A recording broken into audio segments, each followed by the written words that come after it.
بسم اللہ الرحمن الرحیم۔ امیر المؤمنین حضرت عمر رضی اللہ تعالیٰ عنہ کے پاس جاسوسی کا بڑا ہی عقل مند اور قابل اعتماد نظام موجود تھا۔ ایسا کہنا غلط ہوگا کہ بن سامر اتفاق سے اپنے جاسوسوں کو نہ ملتا اور وہ اپنے عیسائی دوستوں سے بددل نہ ہوتا تو اس کے سینے سے کوئی راز نہ ہی نکلتا، اور حضرت عمر رضی اللہ تعالیٰ عنہ کو پتہ ہی نہ چل سکتا کہ مصر کے حالات کیا ہیں اور ہرقل کے ارادے کیا۔ مسعود اور اس کے دو ساتھی مصر جاسوسی کے لیے ہی تو گئے تھے، اس سے پہلے بھی جاسوسوں کو وہاں بھیجا گیا تھا، اور سپہ سالار عمرو بن عاص رضی اللہ تعالیٰ عنہ نے اپنے طور پر مصر جاسوس بھیجے تھے، کیونکہ مصر کی فتح ان کے دل و دماغ میں ہر وقت غالب رہتی تھی، اور انہیں پوری امید تھی کہ ایک نہ ایک دن امیر المؤمنین انہیں مصر پر فوج کشی کی اجازت دے ہی دیں گے۔ طاعون کی وبا ختم ہو چکی تھی۔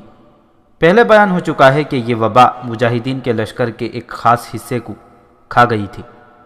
لشکر کی نفری پوری کی جا رہی تھی، لیکن عمرو بن عاص رضی اللہ تعالیٰ عنہ بے تاب ہوئے جا رہے تھے۔ وقت بڑی تیزی سے گزرتا جا رہا تھا۔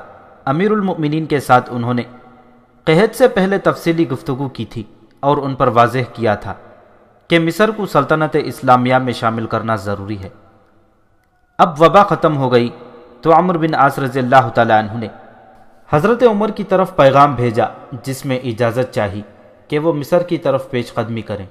انہوں نے حضرت عمر رضی اللہ تعالیٰ عنہ کو لکھا کہ مصر سے جو اطلاعیں مل رہی ہیں ان سے یہ خطرہ نظر آ رہا ہے کہ ہم نے مزید وقت ضائع کیا تو ہرقل شام پر فوج کشی کر دے گا، یا تازہ اطلاعات کے مطابق شام کے عیسائی قبائل کو بغاوت پر اکسایا جائے گا۔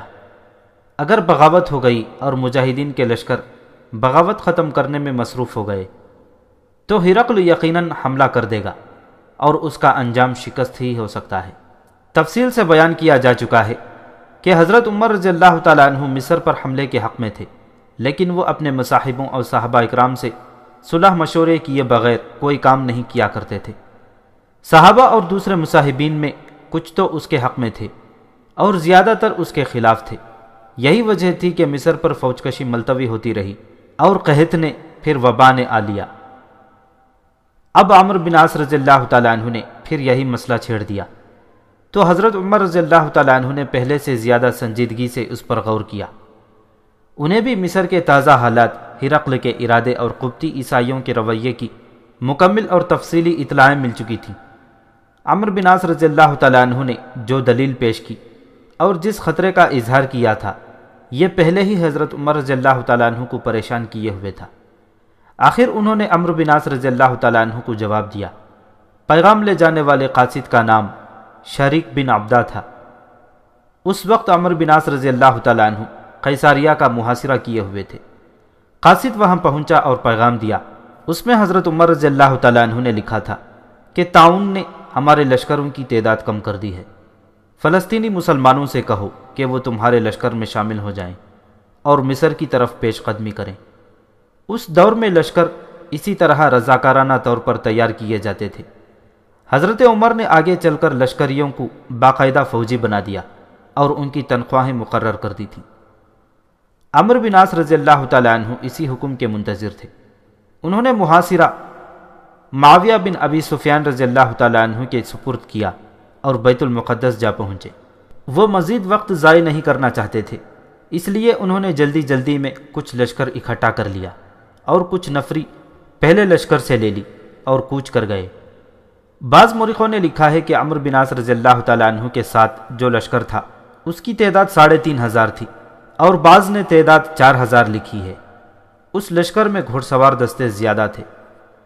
لشکر کی تیاری سے پہلے ہی عمرو بن عاص رضی اللہ تعالیٰ عنہ نے حضرت عمر رضی اللہ تعالیٰ عنہ کے قاصد کو جوابی پیغام دے دیا تھا، جس میں لکھا تھا کہ وہ فلسطین اور شام سے کمک نہیں لینا چاہتے تاکہ یہ علاقے کمزور نہ ہو جائیں۔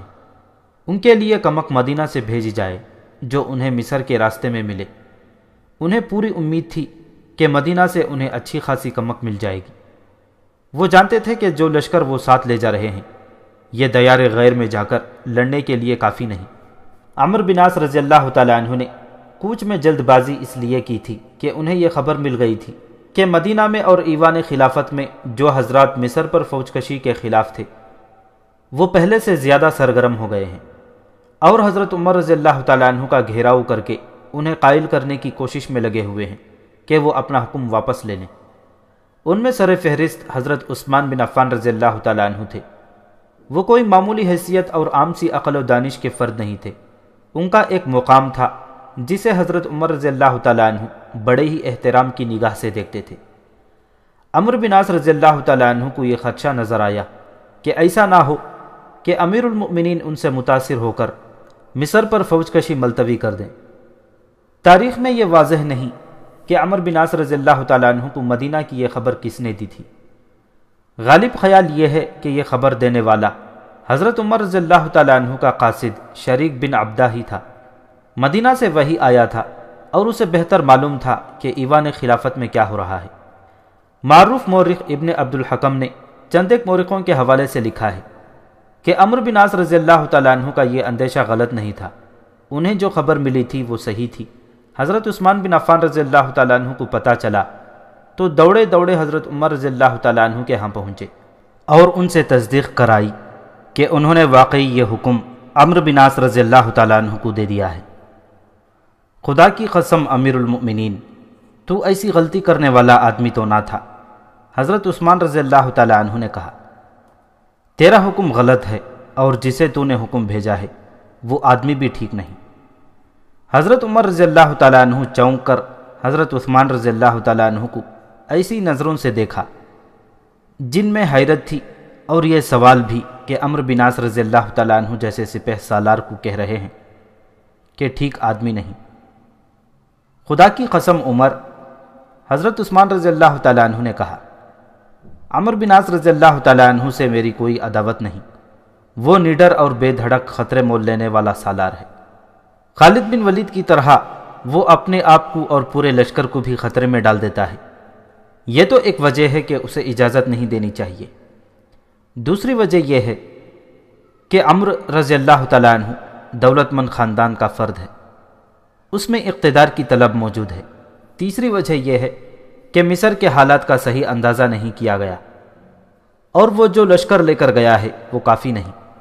اس لشکر میں وہ مجاہدین ہیں جنہوں نے فتح پر فتح حاصل کر کے رومیوں کو شام سے بے دخل کیا ہے۔ اب تو نے اور عمرو بن عاص نے ان فاتحین کو ہلاکت میں ڈال دیا ہے۔ حضرت عمر رضی اللہ تعالیٰ عنہ ایسی شش و پنج میں پڑ گئے جو ان کی فطرت کے مطابق نہیں تھی۔ وہ تو بڑے ہی صاف ذہن سے فیصلے کیا کرتے تھے، لیکن انہیں یہ سوچ پریشان کرنے لگی کہ حضرت عثمان رضی اللہ تعالیٰ عنہ جیسی شخصیت کی رائے نہ مانی تو یہ ناراض ہو جائیں گے۔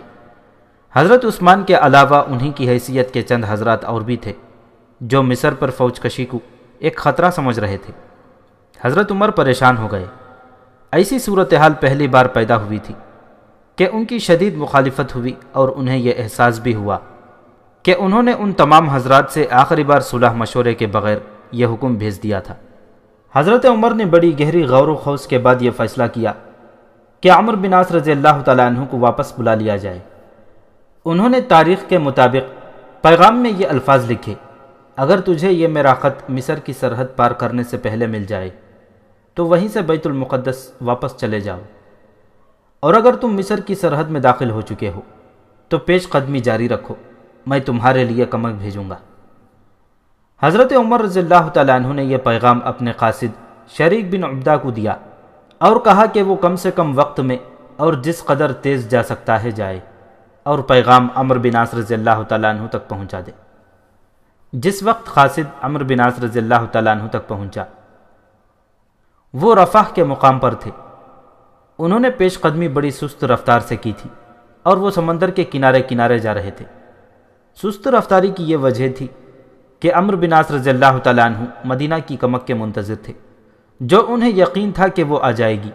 کمک کے آ جانے کے بعد وہ پیش قدمی کی رفتار تیز کرنا چاہتے تھے۔ یہاں تاریخ میں ایک دلچسپ واقعہ لکھا ہے۔ جب قاصد عمرو بن عاص تک پہنچا تو اس نے بتایا کہ امیر المؤمنین کا پیغام لایا ہے، تو عمرو بن عاص نے پیغام لے تو لیا لیکن پڑھا نہیں، اس کے بجائے وہ چلتے گئے اور قاصد سے مدینہ کی باتیں اور خبریں پوچھتے رہے۔ آخر وہ رفح سے بہت آگے نکل گئے اور ایک گاؤں آ گیا۔ عمرو بن عاص نے گاؤں والوں سے پوچھا کہ یہ کس ملک کا گاؤں ہے؟ انہیں بتایا گیا کہ یہ مصر کا گاؤں ہے۔ عمرو بن عاص نے گاؤں والوں سے پوچھا کہ یہ کس ملک کا گاؤں ہے؟ انہیں بتایا گیا کہ یہ مصر کا گاؤں ہے۔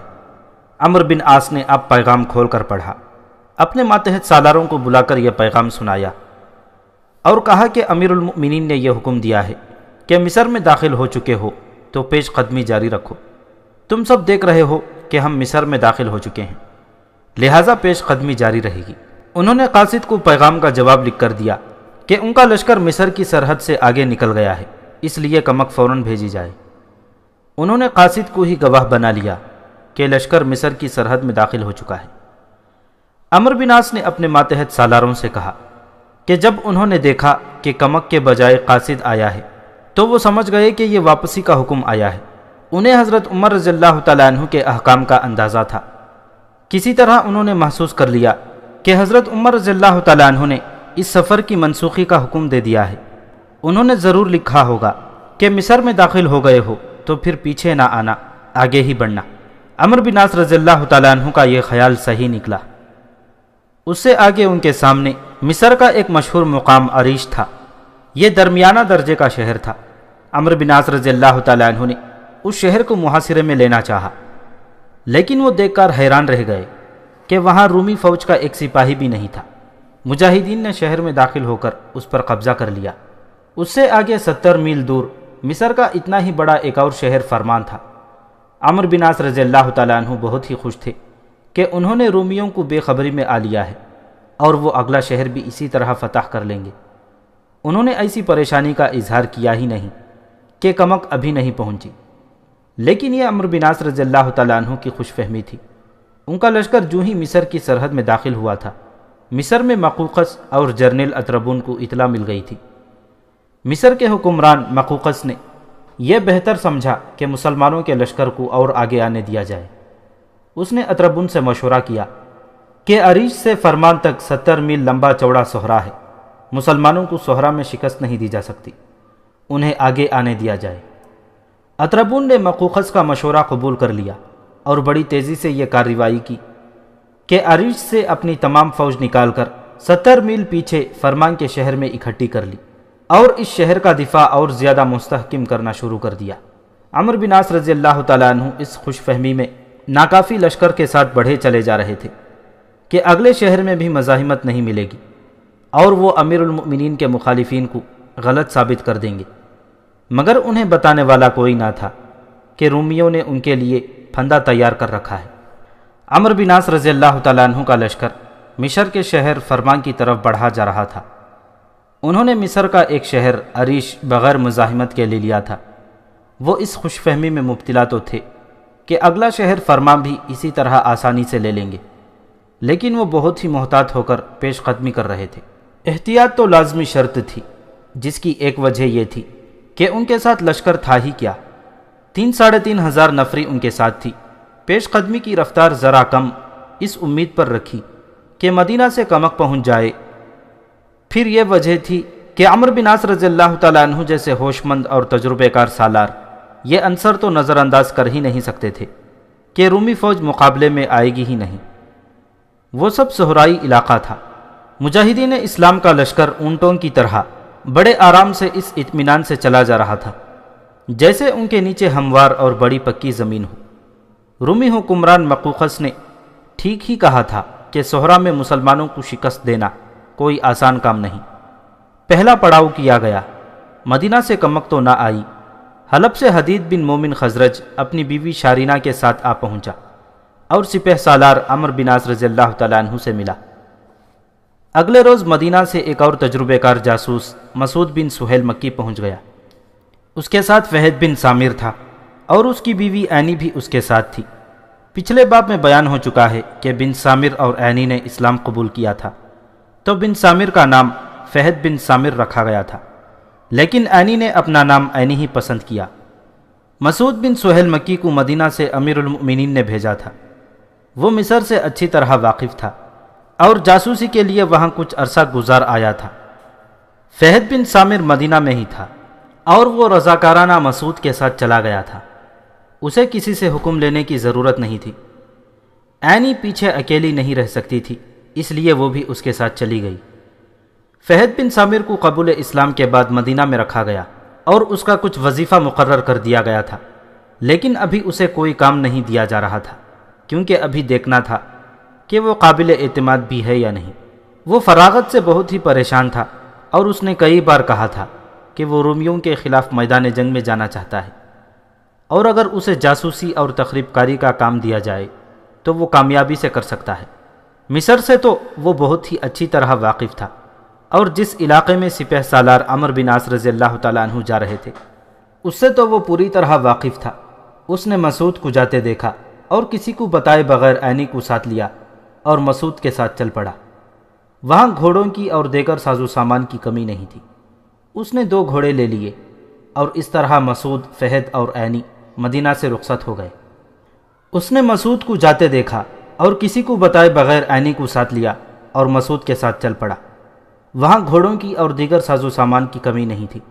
اس نے 2 گھوڑے لے لیے اور اس طرح مسعود، فہد اور عینی مدینہ سے رخصت ہو گئے۔ انہوں نے کم سے کم پڑاؤ کیے اور سپہ سالار عمرو بن عاص رضی اللہ تعالیٰ عنہ کے پاس جا پہنچے۔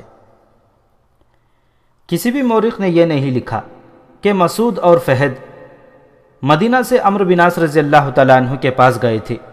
کیا وہ کوئی ایسی خبر یا اطلاع لے کر گئے تھے یا نہیں کہ مدینہ سے کمک آ رہی ہے یا نہیں؟ تاریخ کی تحریروں سے اور قرائن سے پتہ چلتا ہے کہ فرما تک پہنچنے تک مدینہ سے کمک نہیں آئی تھی، اور اگر نہیں آئی تھی تو اس کی کوئی وجہ تاریخ میں نہیں ملتی۔ سپہ سالار عمرو بن عاص رضی اللہ تعالیٰ عنہ ایک امیر تاجر خاندان کے فرد تھے۔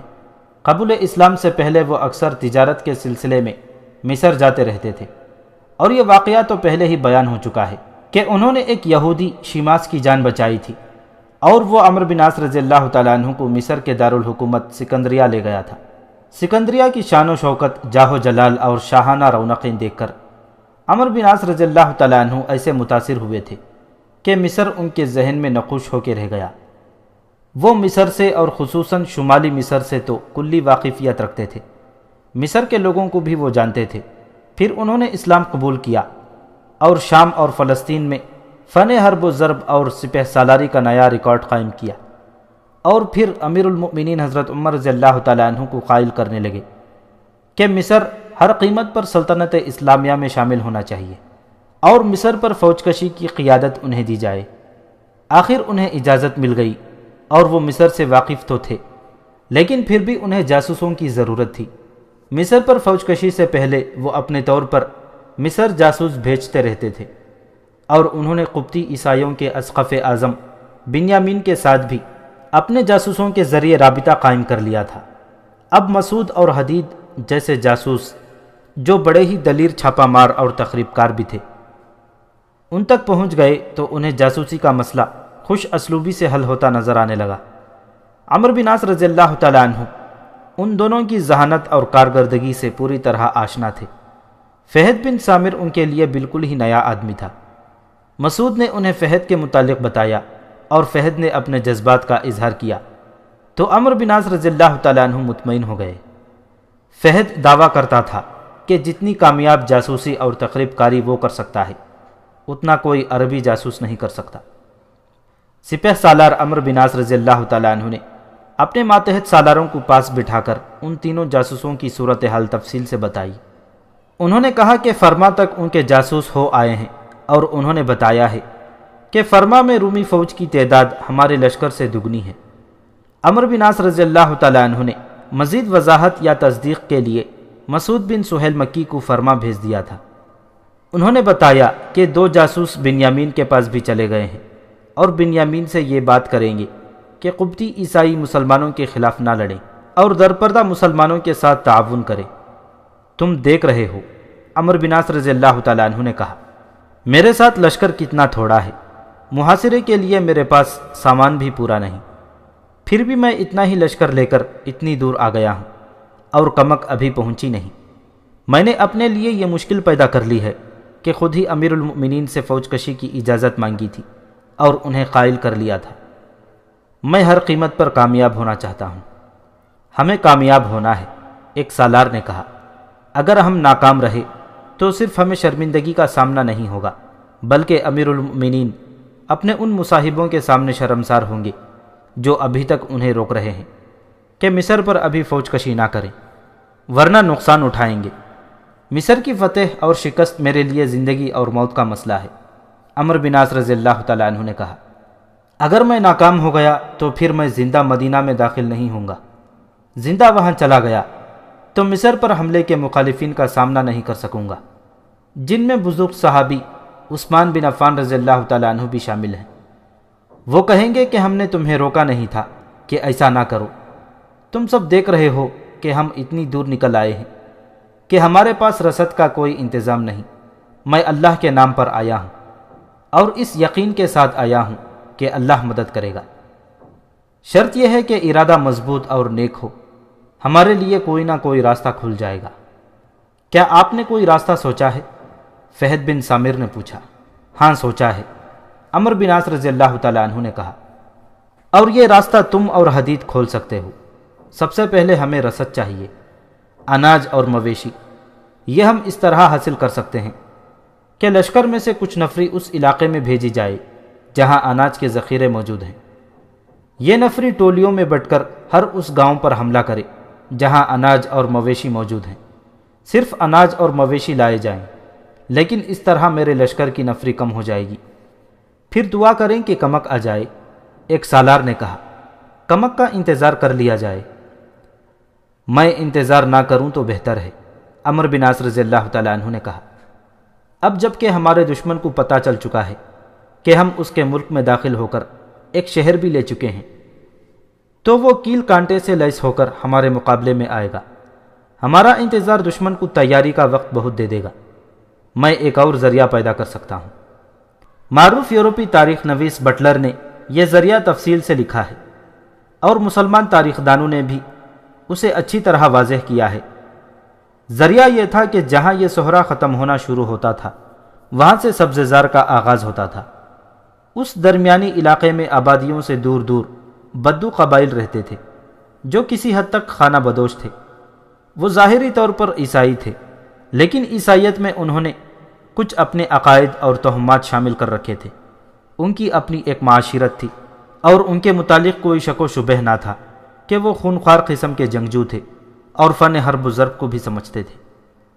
سپہ سالار عمرو بن عاص رضی اللہ تعالیٰ عنہ نے یوں سوچا کہ یہ بدو قبائل ہاتھ میں آ جائیں تو انہیں ساتھ ملا کر اناج اور مویشیوں کی فراہمی کا کام ان کے سپرد کیا جائے تو وہ خوش اسلوبی سے کر لیں گے۔ مویشیوں سے مراد بھیڑ، بکری، گائے اور اونٹ تھا۔ انہیں ذبح کر کے لشکر کو کھلانا تھا۔ سپہ سالار عمرو بن عاص رضی اللہ تعالیٰ عنہ نے جو ہی ان بدو قبائل کا ذکر کیا، فہد بن سامر چونک پڑا اور ایک ہاتھ اٹھا کر سپہ سالار کو چپ کرا دیا۔ لگتا تھا کہ اسے کوئی بات یاد آ گئی ہے۔ سپہ سالار فہد بن سامر نے کہا، آپ نے ٹھیک کہا ہے کہ ارادہ نیک ہو اور اس میں خوشنودی اللہ کی ہو تو کوئی نہ کوئی راستہ نکل آتا ہے۔ میں رومی فوج میں ان علاقوں میں رہا ہوں اور ان لوگوں کے رسم و رواج اور مذہبی عقائد سے واقف ہوں۔ 5-6 دنوں بعد چاند کی 3 تاریخ ہوگی۔ اس موسم میں سال میں ایک بار چاند کی 3 تاریخ کی رات یہ لوگ ایک تقریب منایا کرتے ہیں۔ میں اور حدید اس رات وہاں جائیں گے۔ مقوقس اور رومیوں کا مشہور و معروف جرنیل اطربون سکندریہ میں تھا۔ انہیں ان کے جاسوس روز بروز کی اطلاعیں پہنچا رہے تھے۔ جاسوسوں نے انہیں بتا دیا تھا کہ مسلمانوں کی نفری بہت تھوڑی ہے اور کمک کا دور دور تک نام و نشان نہیں۔ مقوقس نے پہلے ہی کہہ دیا تھا کہ وہ مسلمانوں کے لشکر کو تھوڑی سی لڑائی میں ہی ختم کر دے گا اور یہ لشکر لڑائی سے پہلے ہی بھوک سے مر جائے گا۔ اس نے یہ بھی کہا تھا کہ ہو سکتا ہے مسلمان لڑنے کے بجائے ہتھیار ڈال دیں اور کہیں کہ ہمیں کھانے کے لیے کچھ دے دو۔ اس کے جاسوسوں نے اسے یہ بھی بتایا تھا کہ مسلمانوں کے ساتھ رسد بہت کم ہے جو فرما پہنچنے تک پوری نہیں ہوگی۔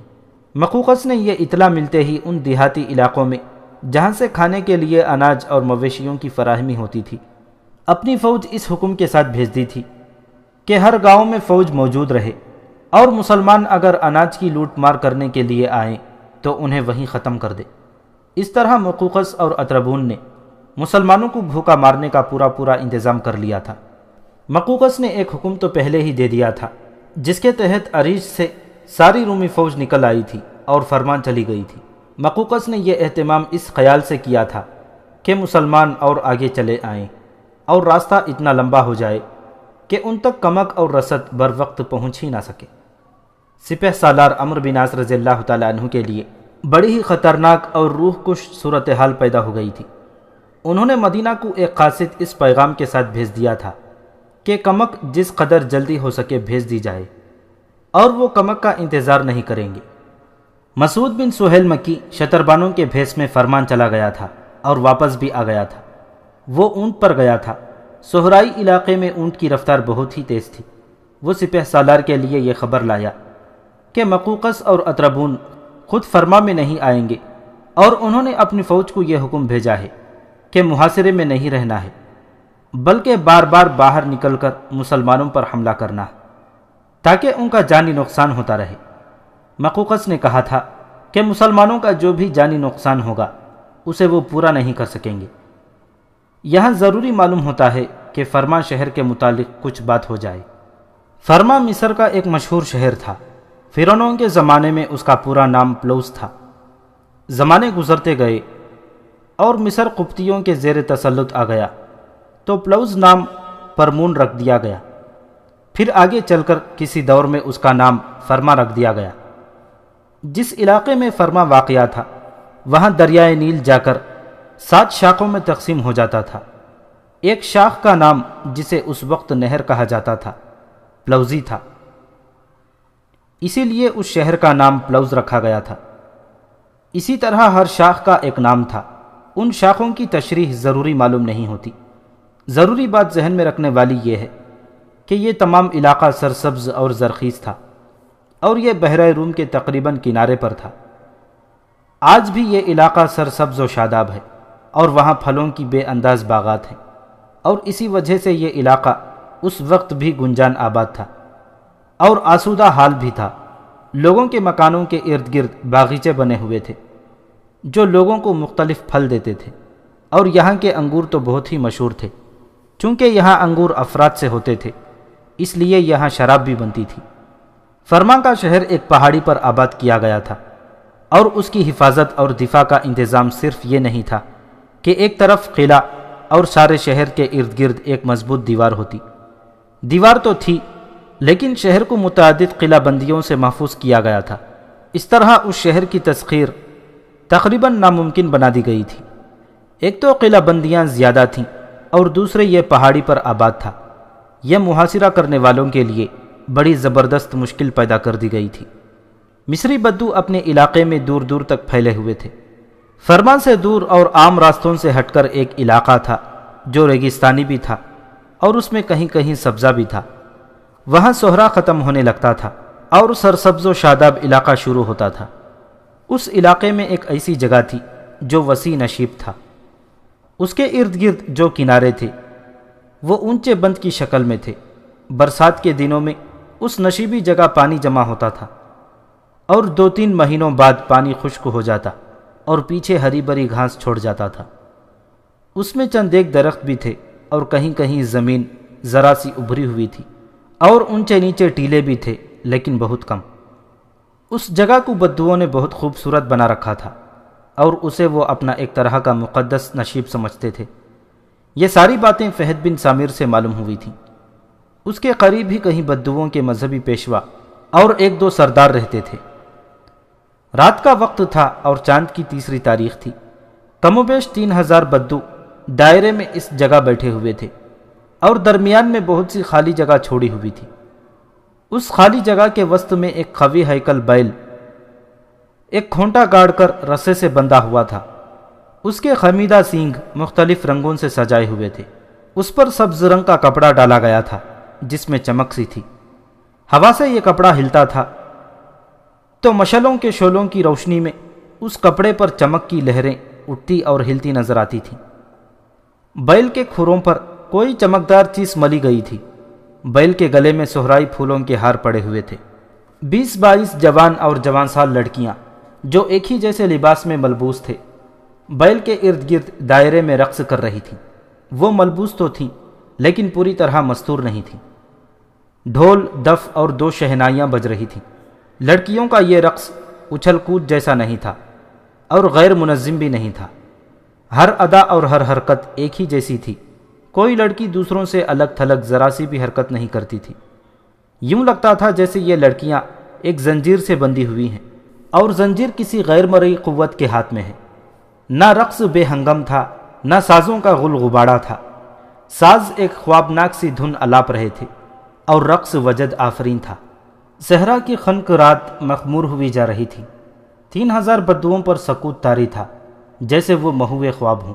بیل کے ارد گرد چند ایک چکر پورے کر کے ایک لڑکی رقص کی اداؤں کے ساتھ بل کھاتی لہراتی دائرے سے نکل کر بیل کے سامنے چلی گئی اور بیل کا منہ چوم کر پھر لڑکیوں کے دائرے میں چلی گئی۔ اس کے پیچھے آنے والی لڑکی نے بھی ایسے ہی کیا اور تمام لڑکیوں نے ایسے ہی بیل کا منہ چوما۔ دائرہ ایک قطار بن گیا تھا اور لڑکیاں ایک دوسرے کے پیچھے وہاں سے چلی گئیں۔ جو جگہ رقص کے لیے خالی چھوڑی گئی تھی اس کے ارد گرد 5 بڑی مشعلیں جل رہی تھیں۔ تیسری کا چاند واپس افق میں چلا گیا تھا اور رات تاریک ہو گئی تھی۔ آخری لڑکی تاریکی میں گم ہو گئی تو سازوں کی صورتحال تیز قدم ہو گئی اور شہنائیوں کی دھن اس تیز تھاپ کے مطابق بدل گئی۔ یہ فوجی اور جنگی سی دھن تھی جو خون کو گرماتی تھی۔ ایک طرف سے ایک ہی جیسے لباس میں ملبوس کم و بیش 20 بدو تاریکی میں ایک قطار میں مشعلوں کی روشنی میں آئے اور لڑکیوں کی طرح بیل کے ارد گرد دائرے میں رقص کرنے لگے۔ وہ دائرے میں ناچتے اور چلتے جاتے تھے۔ ان میں سے کسی ایک کی کوئی ذرا سی بھی جنبش دوسرے سے مختلف نہیں تھی۔ یہ مردانہ ناچ تھا جسے جنگی کہا جائے تو زیادہ صحیح ہوگا۔ ناچنے والوں کے ایک ہاتھ میں برہنہ تلوار اور دوسرے ہاتھ میں ڈھال تھی۔ ان کے ہاتھوں میں تلواریں چرخیوں کی طرح اتنی تیز گھوم رہی تھیں کہ ایک ایک تلوار کئی تلواریں لگتی تھیں۔ ڈھول اور دف کی تھاپ تیز ہوتی چلی گئی اور ناچ میں جوش و خروش بڑھتا گیا۔ تماشائیوں کا ہجوم سر تال پر قوالوں کی طرح تالیاں بجا رہا تھا۔ اس ناچ نے ایسا تاثر پیدا کر دیا کہ دیکھنے والوں کے جسم بیٹھے بیٹھے تھرکنے لگے۔ خون کو گرما دینے والا یہ ناچ محض دکھاوے کا جنگی نہیں تھا، یہ لوگ تھے ہی جنگجو، اور یہ ناچ ان کے جنگی کلچر کی ترجمانی کرتا تھا۔ یہ بدو قبائل سرکشی کی حد تک آزاد خیال تھے۔ ہرقل نے کسی وقت انہیں اپنی فوج میں لینا چاہا تھا، لیکن ان کے سرداروں نے صاف انکار کر دیا۔ البتہ سرداروں نے ہرقل سے یہ وعدہ کیا تھا کہ انہوں نے کبھی محسوس کیا کہ اس کی فوج کو بدوؤں کی مدد کی ضرورت ہے تو بدو پہنچ جائیں گے، لیکن وہ مصر سے باہر جا کر نہیں لڑیں گے۔